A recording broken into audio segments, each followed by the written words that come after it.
Economia no contexto certo.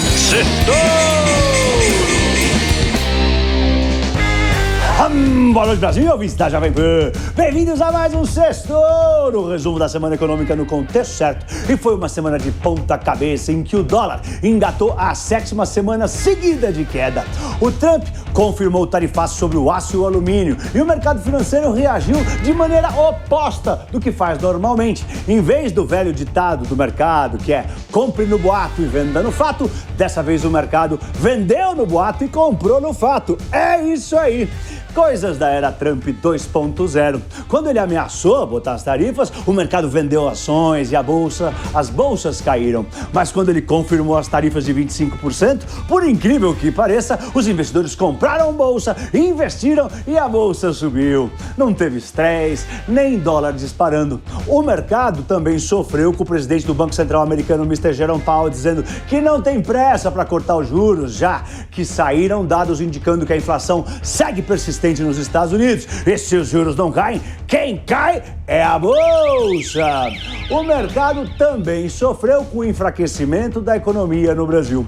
O Trump não tem saído das manchetes do mundo inteiro desde o dia que ele assumiu e parece que vai cumprir uma das suas promessas de campanha: acabar com a guerra entre a Rússia e a Ucrânia, que já está para completar 3 anos, dia 24 agora. Tomara que ele consiga. O Elon Musk, o homem mais rico do mundo, depois de tentar comprar o ChatGPT por mais de 500 bilhões de reais nessa semana, ele teve um upgrade no novo governo americano. O Trump assinou um decreto concedendo a ele ainda mais poderes. O Elon Musk está mais poderoso. Tudo para conseguir cortar mais gastos. A Meta, dona do Facebook e do Instagram, começou um plano de demissão em massa para desligar quase 4 mil funcionários. O Google vai cortar 12 mil, a Microsoft 10 mil. Parece que é uma estratégia cortar os funcionários agora para depois contratar novos funcionários que entendam de inteligência artificial.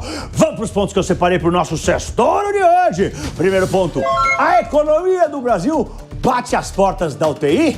A divulgação dos dados dos serviços assustou nessa semana, porque sinalizou que a economia brasileira apresentou sinais inesperados de desaceleração no fim do ano passado. Em dezembro, o setor de serviços encolheu 0,5% em vez de expandir 0,2%, como era esperado. Esse é o segundo mês consecutivo de retração. O dado se junta ao terceiro mês seguido da queda da indústria, que encolheu 0,3% em dezembro, ao desempenho ruim da confiança no setor de serviços em janeiro e 3, as vendas do varejo, que vieram mais fracas do que o esperado. Em um evento com o atual presidente do Banco Central, Gabriel Galípolo, o ex-presidente do Banco Central, Armínio Fraga, fez uma declaração alarmante. Para ele, o atual cenário econômico do Brasil apresenta sintomas muito graves de um paciente na UTI, citando que os juros futuros estão na lua, a perder de vista, e que a única área que pode ajudar a reverter esse quadro gravíssimo é a política fiscal. Fraga defendeu que Galípolo convença o governo a atuar nessa área. Fraga demonstrou preocupação com uma dívida pública acima de 75% do PIB e em trajetória de alta, associada a uma atividade econômica que está desacelerando. Segundo ponto: inflação tá doendo demais. A pesquisa eleitoral Atlas Intel mostrou o governador de São Paulo, Tarcísio Freitas, acelerando na corrida presidencial de 2026 e foi um dos assuntos mais falados no mercado financeiro essa semana. A pesquisa revelou que em 2 meses Tarcísio diminuiu 5 pontos a distância que o separava do presidente Lula no segundo turno e agora estão em empate técnico. O crescimento de Tarcísio coincide com a queda de popularidade do presidente Lula por conta da disparada dos preços dos alimentos e da piora da percepção em relação à economia. A inflação em janeiro até desacelerou um pouco, mas por conta de uma redução no custo de energia. Mas essa redução foi pontual e não vai se repetir. Foi um bônus que a usina de Itaipu distribuiu aos consumidores. Enquanto isso, o preço do café e da carne continuam disparando e pesam no bolso da gente. Nessa pesquisa, 54% dos brasileiros consideram que a economia está ruim. 3/4 acham que a inflação é a maior preocupação econômica e cerca de metade disse estar pessimista sobre o crescimento do Brasil em 2025. Terceiro ponto: o rombo inacreditável na Previ. o Tribunal de Contas da União decidiu abrir uma auditoria em caráter de urgência para apurar a situação financeira do fundo de pensão da Previ, responsável pela gestão das aposentadorias dos funcionários do Banco do Brasil. A decisão apareceu depois do anúncio de um déficit de 14 bilhões de reais de janeiro a novembro de 2024 no Plano 1 da Previ, o fundo destinado aos funcionários que foram contratados até 1997. O buraco gigantesco gerou uma onda de preocupação não só entre os trabalhadores e os coitados dos aposentados do Banco do Brasil, mas também nas autoridades. A Previ nega qualquer risco de desequilíbrio, diz que está tudo tranquilo e argumenta que não cabe ao TCU fazer esse tipo de fiscalização. Sai pra lá, TCU! A Previ diz que o déficit acumulado em 2024 não deve ser confundido com prejuízo. A entidade afirmou que, apesar do desempenho abaixo das expectativas no ano passado, o fundo continua saudável porque faz o pagamento anual de mais de 16 bilhões de reais em benefícios para seus 83.200 participantes. Quarto ponto. Galípolo fala da arte da ata do Copom e rejeita cantar jingles. Em sua primeira fala pública como presidente do Banco Central, Gabriel Galípolo disse o que o mercado queria ouvir. Elogiou os antecessores tucanos e foi até espirituoso, veja só você.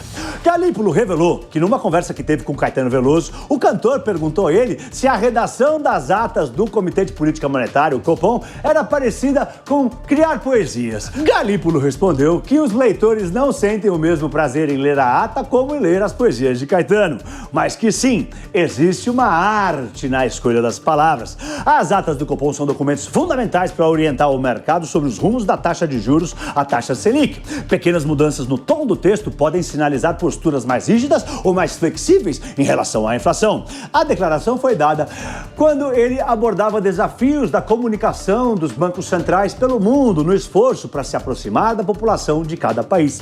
Ele citou como exemplo o Banco Central da Suécia, onde o presidente responde a dúvidas dos internautas através de uma conta do X uma vez por semana. E em Hong Kong, onde o presidente do Banco Central canta jingles, mas garantiu que isso não vai acontecer no Brasil. Acho que senão o Caetano já se prontificaria. Quinto ponto. A quebradeira continua! A tradicional empresa de produtos de limpeza Bombril, que faz a esponja de aço, anunciou que também entrou com pedido de recuperação judicial. O valor das dívidas tributárias chega a 2 bilhões e 300 milhões de reais. A Bombril vem enfrentando fortes desafios financeiros ao longo da sua história. E agora, o principal motivo para a recuperação judicial é causado pelas autuações da Receita Federal relacionada à falta de recolhimento de tributos sobre o título Tesouro americano, conhecido como T-Bills. Entre 1998 e 2001, período que a empresa estava sob o controle do grupo italiano Cragnotti Partners, aconteceu essa situação. As T-Bills, as Treasury Bills, são um tipo de tesouro direto americano que não paga juros periódicos, tá? Eles são pré-fixados, é um investimento de baixo risco porque são garantidos pelo governo dos Estados Unidos. Mas as operações envolvendo T-Bills têm implicações fiscais aqui no Brasil, se for empresa brasileira. E é por isso que a Bombril teve problemas, tá tendo esses problemas com esses títulos. Tá devendo imposto para a Receita. Sexto ponto, PIB da Argentina dispara! Nessa semana saiu uma projeção que o Javier Milei, o presidente, e o povo da Argentina devem estar comemorando. A estimativa é que a economia da Argentina cresça gigantescos 7,3% no segundo trimestre de 2025. Agora, isso segundo uma agência chamada Econométrica. Impressionante! Milei implementou um amplo programa de corte de gastos públicos e ainda assim a economia cresceu e vai crescer ainda mais. Sob o comando de Milei, a Argentina reduziu pela metade os números de ministérios, de 16 para 8, reduziu em 10% o número de funcionários do setor público no ano passado, cortou quase 40 mil empregos. Milei disse que está trabalhando num decreto que vai fechar ou fundir 50 agências do governo. Com tudo isso, ele conseguiu ter superávit fiscal, também reduziu a inflação de mais de 25% ao mês para 2,2% em janeiro, com previsão de cair para 1,7% em fevereiro. Vai, Milei! Por outro lado, o dólar se valorizou 27% na cotação oficial na Argentina. Tanto Tanto é que os turistas hermanos estão invadindo o sul do Brasil e o carro brasileiro voltou a fazer sucesso na Argentina. Em 2024, de cada 5 veículos vendidos lá, 2 foram importados do Brasil. 7º ponto.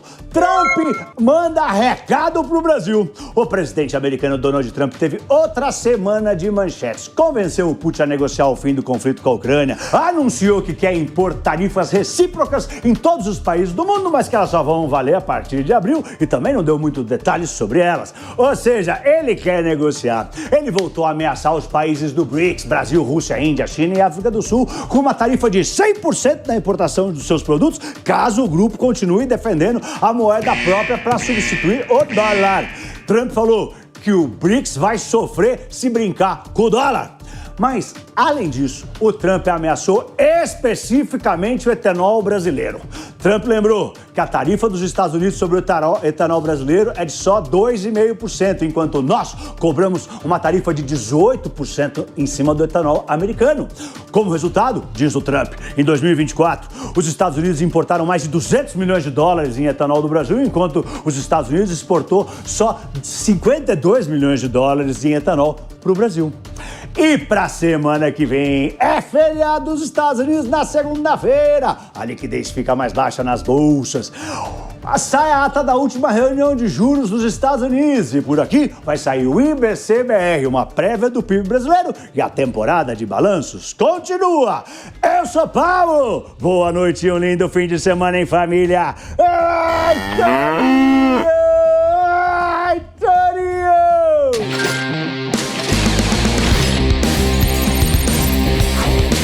Economia no contexto certo. Certo!